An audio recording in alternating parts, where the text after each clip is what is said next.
OPPO is slowly creeping into just about every region of the world.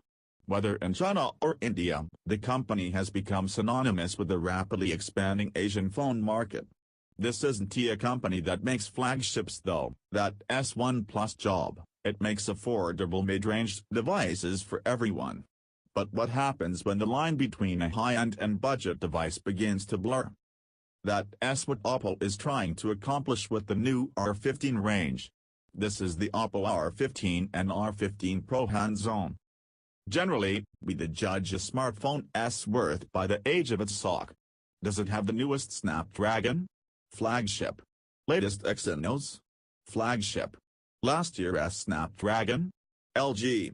What OPPO is trying to do with the R15 is create a mid-range device that, besides the chipset, is so similar to other current high-end devices that the line between them gets seriously blurred. The OPPO R15 and OPPO R15 Pro use the Mediatek Helio P60 and Qualcomm Snapdragon 660 respectively, which are, by definition, mid-range options.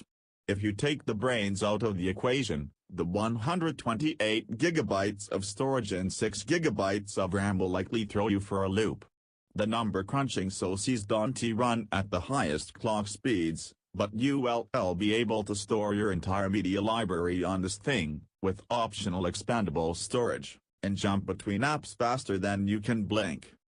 OPPO wants this phone to be full of compromises you don't really notice. This phone isn't QHD. It has got the oh-so-strange resolution of 2280 by 1080.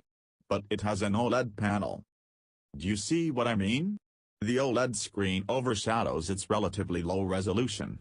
The 20MP front-facing camera and 18.99:9, or 2.11:1 aspect ratio make the phone's notch seem like less of a problem. The compromises at the core of this phone make it affordable, and the misses are almost always overshadowed by a benefit the average user will likely care about more. That front-facing camera I mentioned earlier is paired with some eye-tech that can map cat ears to your face and help soften your skin.